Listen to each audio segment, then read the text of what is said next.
Lots of coffee already this morning. We're getting ready for championship Saturday, which includes the United States playing the Netherlands on Saturday morning. This is one of the probably least anticipated SEC championships in a while, y'all. Georgia's going to come in around an 18-point favorite. We've not seen a favorite that large since Alabama absolutely destroyed the Gators in 2016. But Matt, I'm going to come to you first. There's so much on the line here, frankly. Whether fans realize it or not, I don't know. It gives Georgia the capability to stay in Atlanta for the holidays, gives them the ability to win their 14th SEC championship. Georgia has not had an undefeated season since 2000, since 1980. There's a lot that is out there for this program right now, and LSU is in the way of that. Yeah, I mean, Kirby's hasn't beaten LSU yet since he's been at Right. Georgia too. He wants to check that off the box as well. So being in this position to win against LSU, SEC champs, a big deal. It's not something that Georgia's done a ton of. They did 17, but before that it was 05. But if you win this game, semifinal game in Atlanta, you couldn't ask for a better dream scenario than that, especially when you're trying to win a championship. You need the easiest path possible. And things are shaping up Georgia's way right now. So take care of business against a 3-loss LSU team that's kind of limping into this game. They didn't play well at all on the road in College Station. I don't think Jaden Daniels is a guy talented enough at the quarterback position to beat Georgia. If you want to beat Georgia, you have to have elite quarterback play, and he is not an elite quarterback. And we could talk about that in a little bit, but he's not that guy. I know the saying is what him is. That still the thing? He's not him. He's not the guy who can beat Georgia. So the more I dig into this game, the more I think Georgia is going to have a nice little time stopping him and the LSU offense. He's not him. He's not that guy. We got to get Matt off TikTok, man. Next thing you know, he's going to know the assignment or understand the assignment. There we go. Right, Ryan? Oh man. I think you got me speechless over here, man. What? I said it correctly. I'm still learning. No, it was fine. It was the assignment thing that really got to me. I think anyone that doesn't think this game is a big deal is just wrong. I mean, they're almost a 20-point favorite. It's not a highly anticipated game. This LSU team just got canned by a really bad Texas A&M team. But Kirby's like 1-3 in SEC championships at Georgia, I believe. 1-3. So it's not a good record. He cares about the SEC championship game. He says all the time how it's one of the best events in sports, just in general. He thinks it's just a spectacular event. He's been there a lot between Alabama and Georgia.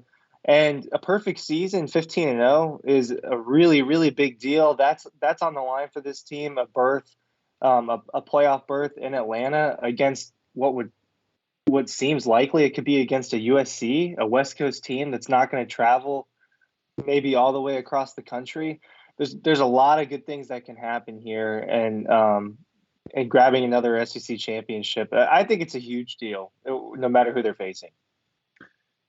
It is, and LSU is, Georgia, Alabama, LSU, those are all, Tennessee, those are the four sort of premier over the decades programs in the league, and Georgia's most common opponent, if I'm not mistaken, has been LSU in the SEC championship game. It's not been Alabama, although they played Alabama 3 times. They played LSU 3, 5, 11, 19, and now this game. And that's off memory. I don't know if that's exactly right, but 5 times. I think they've only played Alabama 3, which was 12, 18, and 21. So they've seen LSU a lot. I think it's the second most played game in that time. I do want to remind, because an order just came in, we are going to run out of these books. So I don't know if it's going to be within the next 10 days. But it's going to be in December. These will be gone before Christmas. So make sure you get them. We have regular ones, and we also have Kelee Ringo-Signed ones. The link is down below. We also have, for those of you who are looking for tickets still, Ticket IQ has got a very good offering of tickets. I would encourage y'all to click on the link, because I know how a lot of y'all are. You waited to see, there are tickets out there to be had at reasonable prices as these guys guzzle down their morning brews. Check that out below. I do want to touch on some of the other games. Did y'all see where Ohio State said that it is not interested in going to the Rose Bowl? That it would prefer to go to a different game, which would be I'm assuming would be the Orange Bowl, Matt? Sounds crazy. I mean, are they too good for the Rose Bowl now? I know we're not. The Dog Post crew had a hell of a time out there. I mean, it's one of the best stadiums in American sports, much less football. I mean, the pageantry, the history. I don't understand why they wouldn't. I know Penn State would gladly take an invitation to the Rose Bowl. Mercedes-Benz, you get a big game feel the second you get down there into that stadium. It just hits you. Okay, this game means a little bit more. So to turn that down, you're going to have to explain that to me because I don't understand. Here's some reporting from Rivals as well as The Athletic from Cleveland.com is talking about this as well. The Orange Bowl, so a season ago, as I understand it, the Ohio State did not sell their entire allotment to the Rose Bowl, and I think a lot of players skipped out. But with that said, the Orange Bowl has a tie-in with the Big Ten, SEC, and Notre Dame to play the ACC champion, who we assume will be Clemson, although we don't really know. We've not seen a Big Ten team play in a Orange Bowl selected Orange Bowl since 2017. Obviously, Michigan and Georgia played there a season ago. So that would mean the Orange Bowl would get Clemson in theory and Ohio State. If I were Clemson, I wouldn't want any part of that. If I were North Carolina, I would not want any part of that. But I just don't think they really match up well. Last time we saw Clemson play Ohio State, I think they are still scoring touchdowns on that ragged-ass defense that Dabo had out there that night. So I think it's strange to me, though, that you would turn down the Orange Bowl. Excuse me, that you would turn down the Rose Bowl, Ryan. What am I missing here? Now, there's a pretty good possibility. There's a pretty good possibility they can still get to the playoff. Yeah, I mean, but they have to sit and wait and see if other teams lose, and that's not the position you want to be in. But no, dude, the Rose Bowl is one of the bowl games, man. I think you think of the Rose and the Sugar as kind of being up there. Yeah, the other New Year's Six bowls, they all matter a lot, but the Rose is the one that a lot of teams want to go to that has a lot of history. I don't get it. Is that just something that's kind of popped up all of a sudden? 2/3. So let me just say this real quick too. 2/3 of the tickets last year were sold through the university, and that means 1/3 of the tickets of their allotment that Ohio State didn't sell them. So the university took a bite on that deal. Secondly, let me just spit this out too. Like if Ohio State played Utah, which would be the scenario, it would be back-to-back games of Ohio State Utah in that scenario. Because if Utah beat SC, Ohio State would be in the playoff. It would be back-to-back Utah and Ohio State's, Ryan, and I guess they just are. I don't really know how they would put it. Because the Ohio State would be in the playoff. No, not if Utah lost. Utah will go to the Rose Bowl this year. Yeah. So because USC would get in, I guess my question is, has it gotten to the point that Ohio State's too good for the Rose Bowl? Well, is it just playoff or nothing matters at all to them? That's not good, and that's not good for the sport if that's the case. Well, that's what we've been talking about, y'all. And Ryan, you go first. But a 12-team playoff avoids this foolishness. It does, but man, why can't you just? I mean, but I was always a little bit against the 12-team playoff. It's fine. I'm not really that mad. I think it'll be good when it comes, but next year or 2 years from now. Yeah. I don't think there are as many flaws with a 14 playoff as people talk about. But one of the problems is like, oh, well, if we don't make the playoff, like the season doesn't matter, or these players are opting out for the draft. They don't want to get hurt. I think a couple of those first-round receivers opted out of that Rose Bowl last year. Right. So Right. that is a problem. And now if you're having a whole team essentially like a Just the whole program program. essentially opt out of the Rose Bowl, I mean, that's not good. Matt? And it's the only program that I know of so far that's done anything like that. But I think that says more on Ohio State. It's just like unwillingness to just be a part of the competition, be a part of the way things are. Matt? Matt. Mute. Go ahead, Matt. Oh, okay. Wait, now you're back muted. We're trying very hard this morning. All of the coffee in the world is not helping our audio issues. Go ahead, Matt. I think you got it. We'll see. Nope. What It's probably happens? the AirPods, man. I think there are gremlins that. Here we go. I think you're back in, Matt. I think. No? Go ahead, Matt. Talk. You can talk. Maybe he just can't hear us at all. Matt, jump back in when you get a second. I think it's amazing to me that you would not want to play in the Rose Bowl. I get it to some degree. I'm not sure. I don't, man. I mean, look, it's a problem it's not just exclusive to Ohio State, right? Georgia, a few years back, went to 2 Sugar Bowls in a row. You see your fair share of players. Yeah, but they did not opt out. The university didn't say, "Oh, we're not going to the Sugar Bowl." No, exactly. That's where the problem lies. Some players are going to opt out. People who just don't want to. That's going to happen. So, but a whole university just saying that, I mean, that could create a really bad precedent. Now, will that matter as much when there's expansion? Probably not. Just because Ohio State will consistently be in the thing. Right. And they have consistently been in a 14 playoff anyway. They've made it a handful of times. So, yeah. But that's just, I mean, I think that's selfishness from the university. I really do. Matt? We're talking about the Rose Bowl. I can't hear Matt still. Good? Well, go ahead, Matt. Yes. Oh, okay. I kind of missed what Ryan was saying earlier, but I was saying we've seen Georgia players opt out of big games too, like J.R. Reed and the Sugar Bowl a few years ago. So this is nothing new, and unfortunately, we're going to see a little bit more and more of it until the expanded playoff, starts. Then guys will want to continue to obviously play in those games. I think if you're the captain of the team, back to this JR thing, you can't opt out of the game.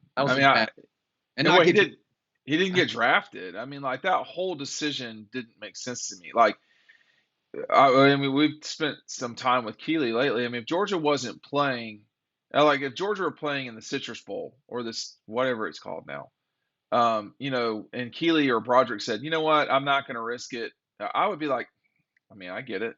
But, like, they're not captains of the team, A. It's not the Sugar Bowl, which I think is a big deal. Same like the orange and the rose and the cotton. I don't understand why. Well, I don't know, but this championship weekend, I mean, I've seen better, Matt. I mean, you've got the Big Ten and the SEC. This is the first time that the SEC championship game does not have a lot of drama to it, and it may be that we get there Saturday and there's a lot of drama, but this is the first time we don't have a really high. I mean, last year was a 1 versus 3. No, or something like that. What was it? I think it was 1 versus 3 or 4. Yeah, and Alabama became the one, immediately thereafter. But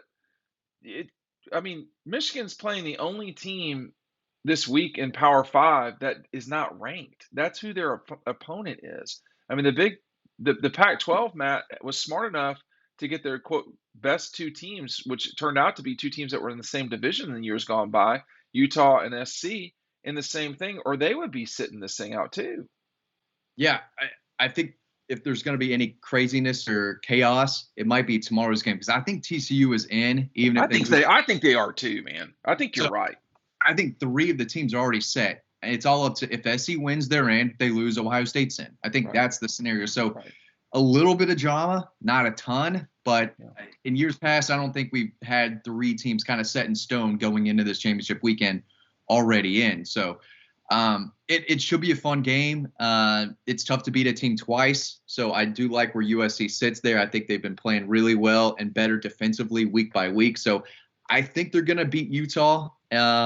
and then boom. So we can know what the Final Four are by Friday night, really. So different for sure. Yeah, you definitely could know who the Final Four are by Friday night, and Saturday would just kind of determine the order of things. What would it take for USC to jump TCU? Would they have to just demolish Utah and TCU look kind of bad or lose? So I thought about this scenario earlier today. I think that if TCU loses and SC wins, you have a 3-4 twist. They are not going to put Ohio State in, I don't think, over TCU. But we'll see. I mean, TCU will has already beaten every team they've played, no matter what happens in Kansas State. So I think they would flip SC and TCU. Georgia would play TCU in Atlanta, and then you'd get the classic Rose Bowl matchup out in at night in Phoenix. I was listening. I don't even know why I'm going to mention this, but it is stunning to me how the lack of awareness of some folks that literally do what we do for a living. I was listening to somebody the other day talk about how they can't imagine that the Fiesta Bowl would be during the day and the Atlanta game be at night. And I'm like, what are you talking about? Like, first of all, it would be like 1 o'clock in the afternoon in Phoenix. They'd be fine. It would be 4 o'clock Eastern. The Cardinals play at 1 o'clock all the time out there. That's not really anything new. B, are we really like?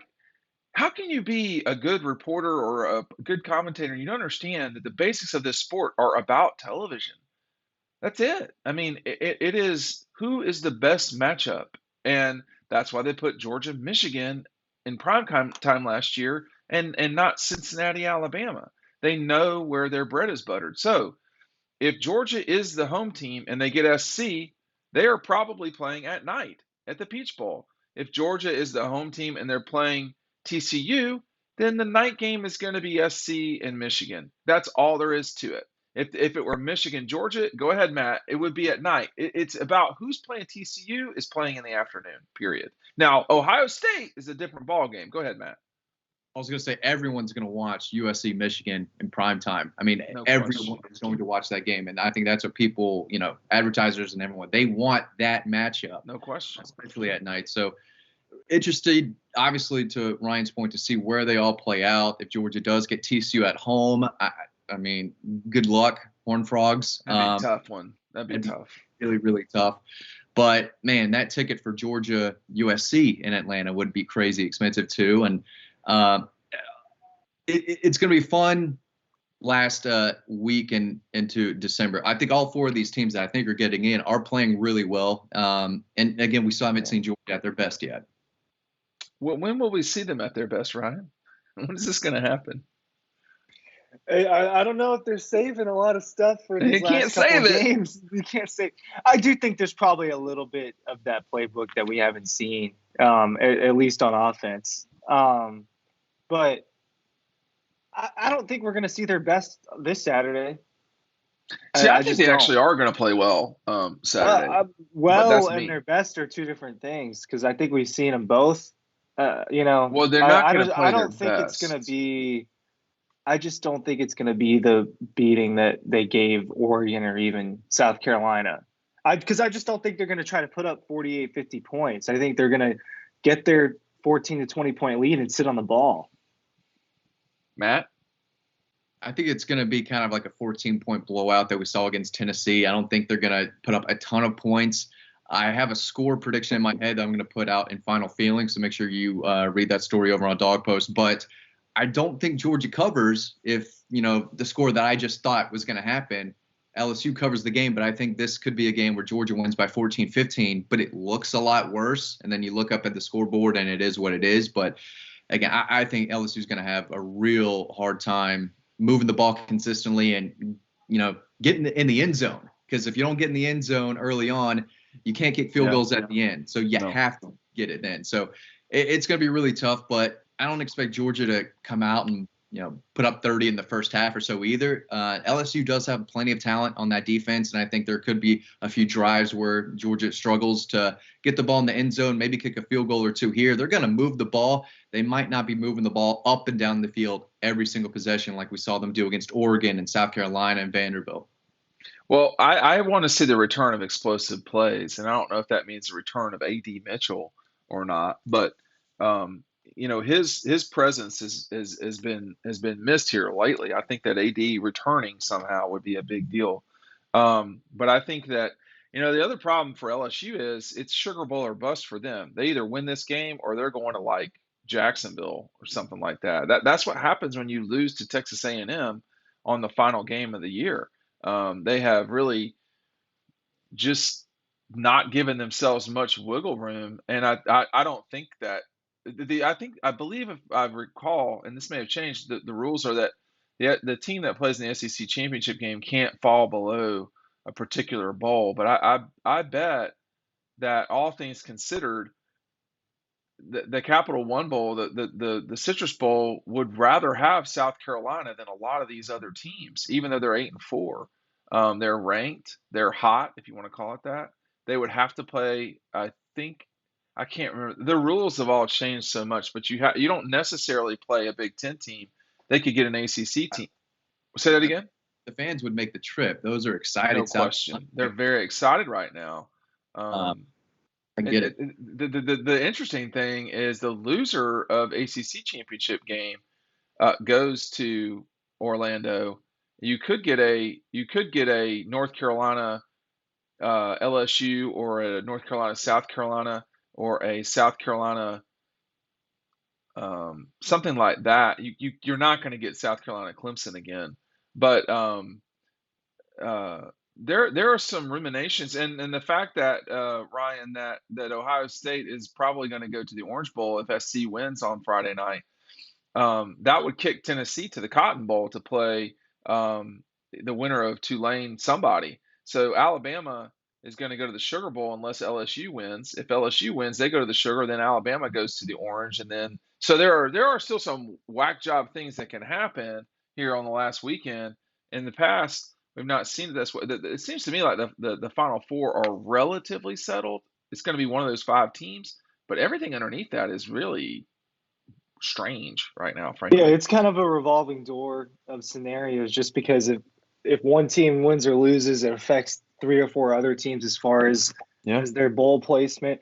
It is weird when you get LSU on the other side of the SEC championship and you've got Tennessee and Alabama ranked ahead of them. Just kind of the way that things lined up in the SEC this year is a little atypical, where it wasn't just 2 powerhouses on each side, which has happened in a lot of years. It didn't happen in like 15 and 16 when it was Alabama, Florida. But those are powerhouse names, I guess. That's powerhouse names, but that's more what this is like this season with Georgia and LSU, as far as the way the rankings. I don't think LSU is going to win. Jaden Daniels dealing with an ankle injury too. If you take away, his legs, is he a guy that's going to pick Georgia's defense apart? No. I mean, he's just not. So I don't think LSU is going to put up. If they put up more than 14 points on Saturday, I'd be shocked. Matt? They've got some talented backs, and they're going to need those talented backs. Dean, you know all about John Emery Jr., Noah Cain, dog post guy. They've got some talent in the backfield. Obviously, B.J. Ojulari, Harold Perkins are going to bring some pressure on Stetson. So I think they're going to come out and play hard. They're not as talented. They don't have the established coaching staff. They don't have the depth. All signs point to Georgia in every way, in my opinion. But it wouldn't surprise me if LSU came out strong and played a really tough first half. At the end of the day, it's a business trip, a quick one to Atlanta, and I think they're all going to be ready, focused. Again, even when we walk into Mercedes-Benz, you just get that feel of, okay, it's time to go, big game here. And the players feel that same way too. It's almost like a second home. We've covered this game so many times. We kind of have the place memorized. So does this Georgia team. This is nothing new, and they're going to come in, and it always means something different to win the SEC championship. It's great to go to the playoff and, play for championship. Those are obviously the goals, but you want that SEC title to stick with you, and these players do as well. Again, there's only a handful of players who, were on that 17 team. They were young pups back then if they stayed around at Stetson. And, He's the only one. That's it. Maybe it's only him. So Yeah. none of these guys have won the SEC championship before. No. You know they're going to get after it. They should win. I expect them to win and get that number one spot heading into the playoffs. I think that's again. So yeah, I think that's the biggest thing for them. Just selfishly is they can have a relatively normal. They get an extra day basically if they win this game, because if you're traveling, you're just traveling back to Atlanta and you'll be fine. So I think it's an ideal situation for the program, generally speaking. It might not be as big a deal for the kids and so forth, but I think for the program, it makes things easier. Hey, thanks for watching. We'll see you on the website, and we'll see you after the SEC championship game. Stay tuned for the rest of the videos.